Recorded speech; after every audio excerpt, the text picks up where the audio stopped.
Bapak akan lihat kamu tentang penampakan di bumi. Sudah siap melihat? Sudah. Coba. Tepuk 1 kali, 2 kali, 3 kali, 4 kali. Coba lihat ke depan semuanya. Kita belum ya? Maaf, nggak kedengaran ya. Nah, ini bumi kita.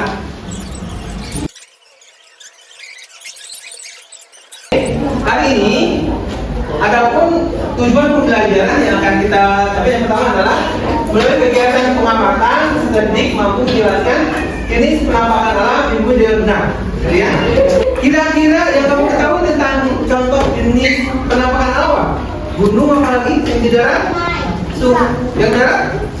Sungai apalagi? Hutan apalagi? Jadi yang pertama penampakan alam adalah yang namanya litosfer. Itu di darat. Daratan. Namanya apa? Litosfer.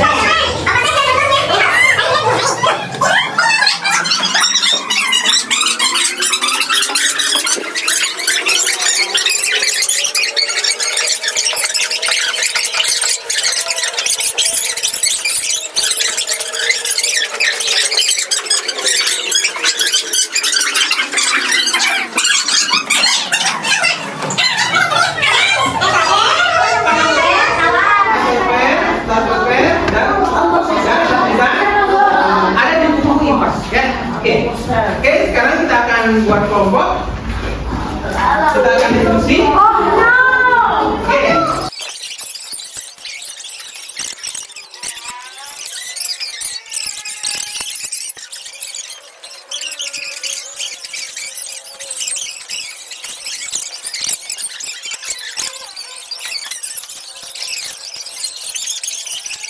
Mulai, silakan. Assalamualaikum warahmatullahi wabarakatuh. Waalaikumsalam warahmatullahi wabarakatuh. Saya akan menjelaskan tentang atmosfer. Yang pertama, ekosfer. Daerah di luar atmosfer yang terbentuk lebih dari 400 km di atas permukaan bumi.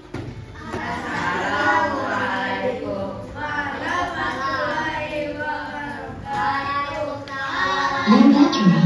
Please charge.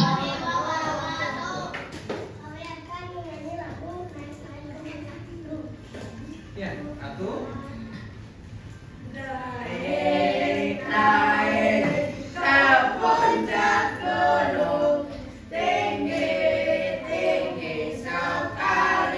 Sama-sama semuanya.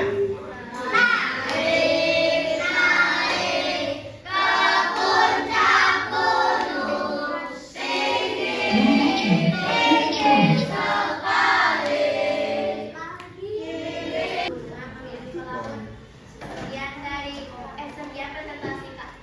Sekian presentasi dari kelompok kami. Maaf kalau presentasi kami kurang sempurna karena yang sempurna itu kita yang belum pernah bersama. Wassalamualaikum warahmatullahi wabarakatuh.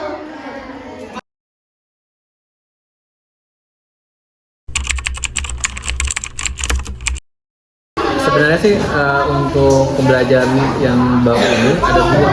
Yang pertama adalah pendekatan diferensiasi, yang kedua adalah pendekatan sosial emosional, seperti itu. Apa itu pendekatan diferensiasi? Diferensiasi adalah bagaimana kita mendesain kelas kita, pembelajaran ini sesuai dengan kebutuhan anak. Ada tiga, ada sesuai kebutuhan anak, misalnya kan, ada kesiapan belajar, ada minat belajar, dan ada program belajar. Ini sebelum pembelajaran ini dilakukan pemetaan. Dari pembelajarannya ada tiga. Ada diferensiasi konten, ada diferensiasi proses, ada diferensiasi produk. Tadi bisa kalau misalkan untuk diferensiasi untuk tadi yang ditampilkan adalah diferensiasi produk.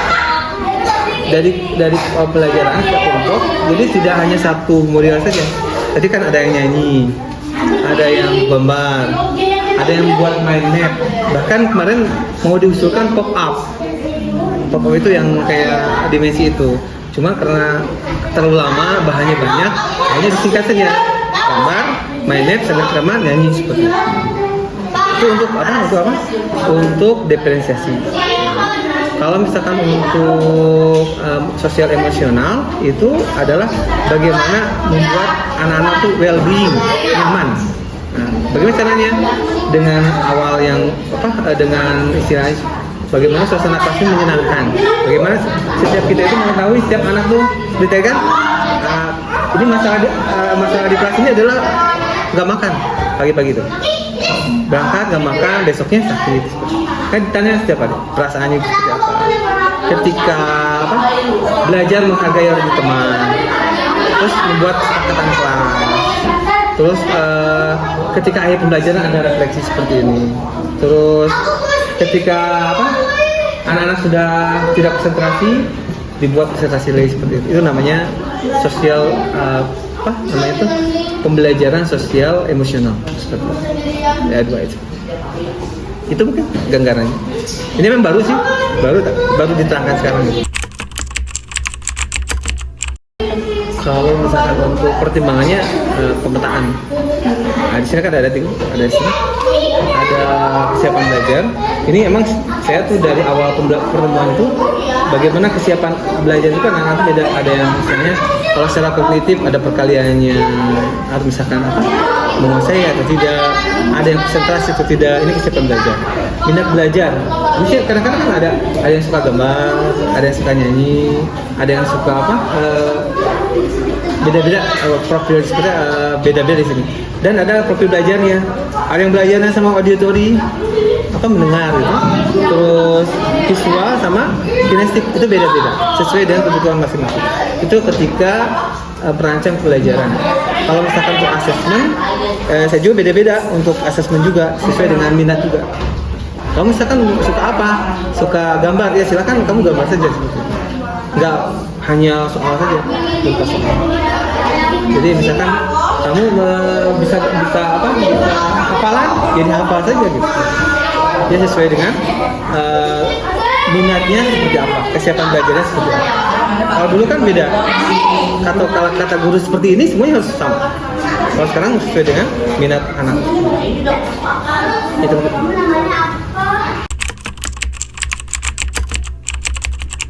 Sudah. Jadi itu emang secara serem untuk masa orientasi siswa di sini setiap kelas mengadakan asesmen basic. Kalau untuk permaterinya gitu kan? Permaterinya paling ada dari podcast aja, seperti itu. Paling yang paling menonjolkan kalau itu perkalian. Di sini ada kadang-kadang kan perkalian 1 sampai 10 juga belum menguasai kan? Itu yang jadi sih. Itu dipisahin. Mana yang belum perkalian yang sudah. Misalkan yang belum berarti dikuatkan, yang sudah dikemayakan seperti itu. Kalau yang tadi paling pertanyaannya aja kan ya mantik itu kan karena kita bicara tentang alam, kadang untuk zaman sekarang belum ada siswa yang belum pernah ke gunung. Gimana sih gunung itu seperti apa gitu? Belum bayangkan. Sekarang kan tuh masa ini tinggal melihatkan saja seperti gunung. Terus ada yang pernah ke gunung tapi tidak merasakan gunung itu seperti apa. Kayak saya tadi nyanyi kan, berarti gunung itu seperti itu. Ya. Jadi untuk ada rambunya kalau diferensiasi, kalau misalkan yang saya dapatkan. Diferensiasi itu emang mengelompokkan, tapi jangan sampai anak itu tahu itu dikelompokkan. Jadi ada istilah kan kita tidak boleh membuli kan, malahan kebanyakan guru yang membuli.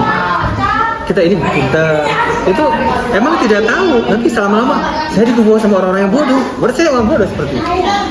Jadi kalau saya itu kadang-kadang dikelompokkan, kadang-kadang disatuin.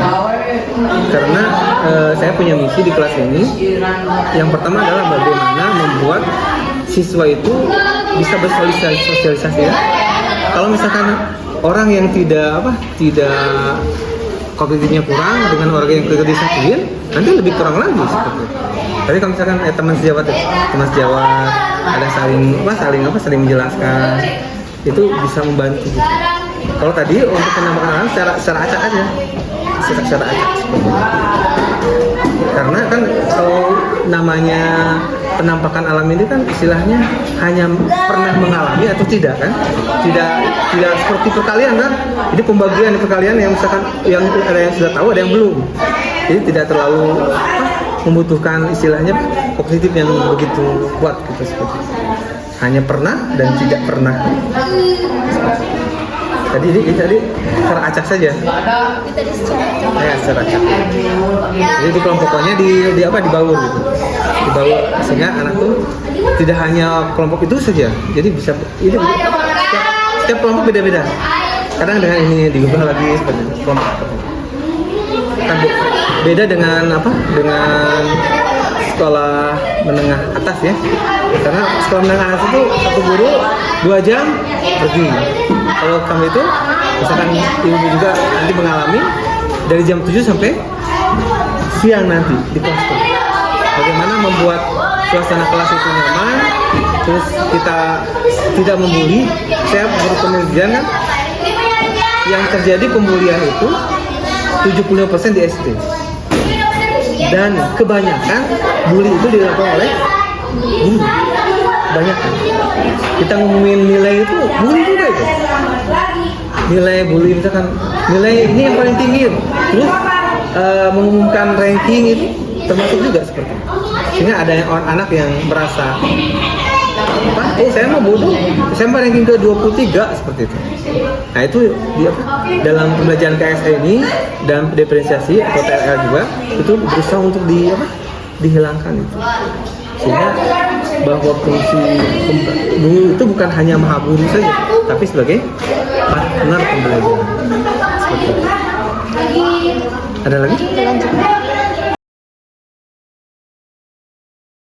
Disesuaikan dengan minatnya, sesuai minatnya. Sudah tahu ya, yang gambar, yang ada ahli gambar siapa, seperti itu.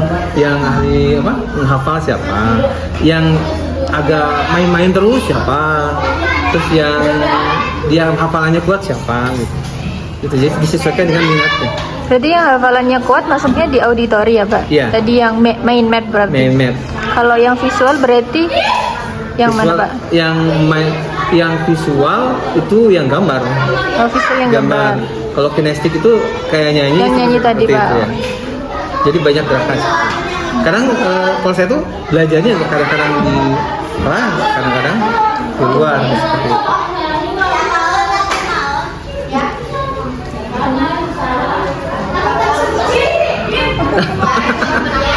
Ini pertanyaannya berubah semua. Ya Pak, terima kasih Bapak atas waktu, atas ilmunya, atas usahanya. Ya, sudah berbagi ilmu dengan kita Pak. Terima kasih Pak. Ya.